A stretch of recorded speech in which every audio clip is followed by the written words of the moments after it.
আসসালামু আলাইকুম।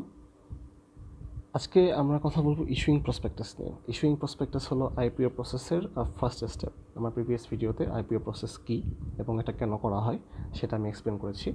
এখন আমি এক্সপ্লেন করব আইপিও প্রসেসের সবার প্রথম স্টেপ, সেটা হচ্ছে ইস্যুইং প্রসপেক্টাস।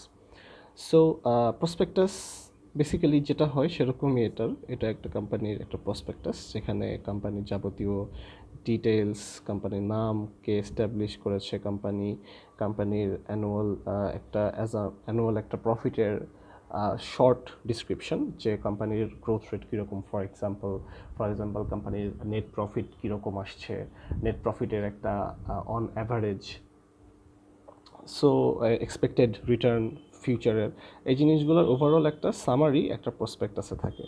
তো এই প্রসপেক্টাসটা ক্রিয়েট করার মেন উদ্দেশ্য হচ্ছে এই প্রসপেক্টাসটা কোম্পানি বিভিন্ন ইনভেস্টরদের কাছে পাঠাবে, এবং ইনভেস্টররা এই প্রসপেক্টাসটা দেখে যে সকল ইনভেস্টররা অ্যাট্রাক্টেড হবে তারা এই কোম্পানির জন্য শেয়ার ডিমান্ড করবে এই কোম্পানির।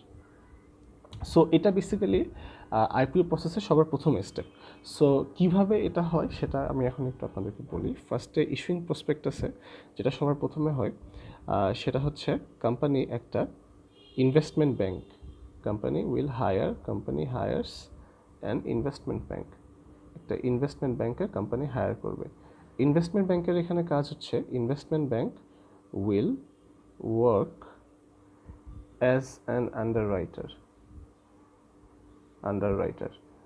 আন্ডাররাইটারটা বেসিক্যালি যে কোম্পানির পক্ষে হয়ে কাজ করবে, যে কোম্পানির পক্ষ হয়ে কোম্পানির জন্য স্টক মার্কেটে কথা বলবে, স্টক মার্কেটে অ্যাপ্লাই করবে। স্টক মার্কেট বলতে ডিএসি, বাংলাদেশের পার্সপেক্টিভে ঢাকা স্টক এক্সচেঞ্জে আপনি যদি অ্যাপ্লাই করতে চান তাহলে হলো ডিএসিতে এই আন্ডাররাইটারটা আপনার কোম্পানির পক্ষ হয়ে অ্যাপ্লাই করবে।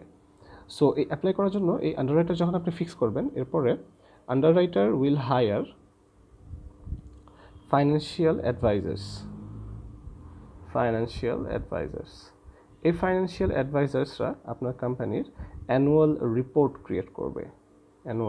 অবভিয়াসলি আপনার কোম্পানির অ্যানুয়াল রিপোর্ট থাকবে, বাট তারা আবার সুন্দর করে জাস্টিফাই করবে, বিকজ এই ফাইন্যান্সিয়াল অ্যাডভাইজাররা they are certified by the stock exchange authorities in the own countries. প্রত্যেকটা কান্ট্রিরই অথরিটি আছে যারা নিয়ন্ত্রণ করছে। ফর লেটস সে বাংলাদেশে আপনি যদি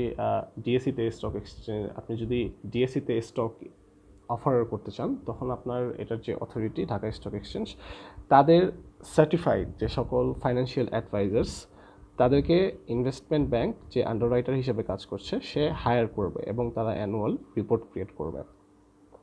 এটা করার পরে অ্যানুয়াল রিপোর্টগুলো নিয়ে আন্ডাররাইটার, লেটস সে আপনি হচ্ছে ডিএসসিতে অ্যাপ্লাই করবেন, আন্ডাররাইটার ডিএসসিতে অ্যাপ্লাই করবে।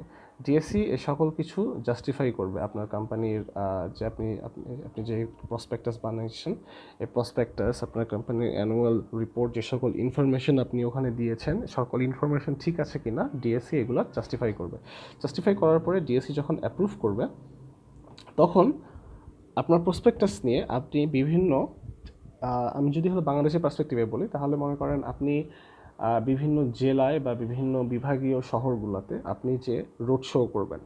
Road show road show road show কি? Road show basically it's like presentation. আপনি আপনার কোম্পানির যাবতীয় ডিটেলস, আপনার কোম্পানিতে কেন একজন ইনভেস্টর ইনভেস্ট করবে, আর রিজনস কি, কেন সে আপনার শেয়ারস বাই করবে, এই সকল ওভারঅল সব ইনফরমেশন দিয়ে আপনি একটা প্রেজেন্টেশন দিবেন। এই প্রেজেন্টেশনটা আপনি যখন দিবেন, তখন প্রেজেন্টেশনে বিভিন্ন ইনস্টিটিউশনাল ইনভেস্টার্সরা বা লার্জ ইন্ডিভিজুয়াল ইনভেস্টররা প্রেজেন্টেশনে উপস্থিত থাকবে। এই ইনভেস্টরদেরকে আপনি প্রেজেন্টেশনের আগে ইনভিটেশন পাঠানো হয়। যে সকল ইনভেস্টররা ইন্টারেস্টেড ফিল করেন, তারা এই রোড শোতে পার্টিসিপেট করেন, তারা এখানে আসেন এবং এই প্রেজেন্টেশনটি ফলো আপ করেন। এটার বেসিক্যালি উদ্দেশ্য হচ্ছে, সাপোজ আপনি খুলনা বিভাগে আপনি একটা প্রেজেন্টেশন দিবেন।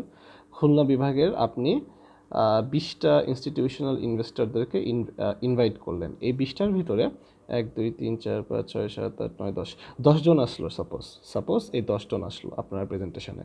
এই 10 জনের ভিতরে 3 জনের আপনার প্রেজেন্টেশন পছন্দ হলো, এই 3 জনের আপনার প্রেজেন্টেশন পছন্দ হলো। সো এই 3 জন ডিসাইড করলো যে তারা আপনার শেয়ারস বাই করবে। সো এভাবে আপনি যদি শুধু খুলনা না, আপনি যদি মনে করেন 50টা, আপনি যদি 50টা বেশি হয়ে যাচ্ছে বাংলাদেশের পার্সপেক্টিভে, আপনি মনে করেন 20টা, আপনি 20টা শহরে যেয়ে আপনি এভাবে প্রেজেন্টেশন দিলেন, রোড শো করলেন। এই 20টা শহর থেকে আপনি যদি 3 জন করে ইনস্টিটিউশনাল ইনভেস্টরদেরকে পান, তাহলে আপনি অ্যারাউন্ড 60 ইনস্টিটিউশনাল ইনভেস্টরদেরকে আপনি এখান থেকে পেয়ে গেলেন। সো এইটাই বেসিক্যালি রোড শো এর উদ্দেশ্য। সো ইস্যুইং প্রসপেক্টাসে এই পার্টটা আসে, রোড শো। এই পর্যন্ত ইস্যুইং প্রসপেক্টাসের কাজ। এরপরে হচ্ছে প্রাইসিং। প্রাইসিং আমরা আমাদের নেক্সট ভিডিওতে প্রাইসিংটাও এক্সপ্লেন করে দিব। Thank you.